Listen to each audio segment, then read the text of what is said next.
Now you're public speaking as well. Like you're going out now every month in London, where we are now today, and you're standing in front of large audiences now every month.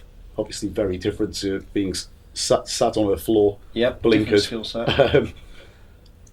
When these guys are coming to seminars, they're obviously free seminars. We open the door and just allow anybody to come in, and you show them a structure in the financial markets that allows retail traders to build their knowledge on. When these guys are coming to the seminars, what have you picked up on in terms of what they're really looking for? Well, the majority of them actually don't want to be professional traders. There are some obviously that come along who are thinking about possibly joining a hedge fund or working at an investment bank at some stage, but the massive majority of them are actually coming because they understand, for example, the massive elephant in the room, which is pension provision, and they understand that it's woefully inadequate, and they want to do something about it, and obviously they need to do that. You've got to be able to manage your financial assets. So most of them are coming along because they've got an idea that they need to do something about their financial situation, but they're not sure what they need to do and how to go about it. So that's one big commonality. Another one is, and this is where I guess society is slightly failing people, is because on the one hand, governments, politicians, they're never going to give people the bad news of really how tragic the pension situation is for people, and they're leaving people ignorant. So one of the biggest factors is actually, of course, we want to educate people, and we want to show them our course, but one of the big things about the seminars is actually just enlightening people and showing them how retail guys in particular fit into the sort of financial infrastructure, and showing them, demonstrating that infrastructure is slightly misleading, because it's not there basically to empower them. And once they understand that they can empower themselves, but the infrastructure is not set up to do that for them, it's actually set up to make corporates profits.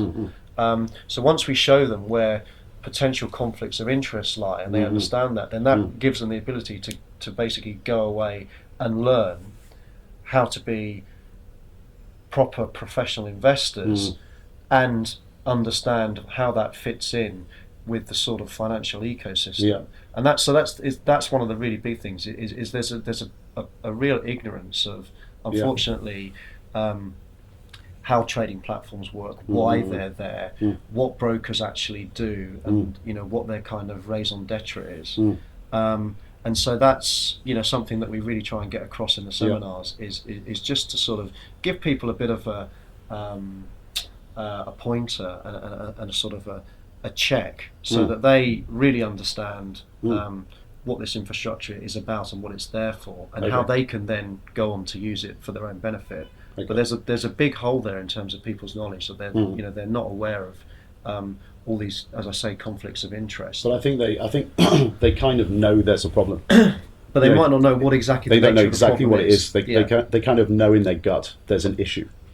Because obviously they've gone into the financial markets with the idea that they're going to build their own pension, build a pot for themselves, but their P&L tells them different. It's coming back as negative.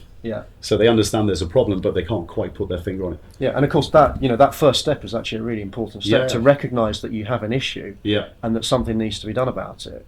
Because obviously a lot of people don't necessarily take the message that losses, continuous losses, give them, unfortunately, and so they end up in really bad situations. But of course, at least if you've taken the time to come to the seminar, you know that there's something to be addressed, and you're taking the first step to try and address it. Okay, so cool. You're obviously inside the institute now and helping all of these guys in the best way possible, adding a lot of value. And I think it's been a really interesting conversation having you down. And I'm going to see you in the Caribbean in a month's time.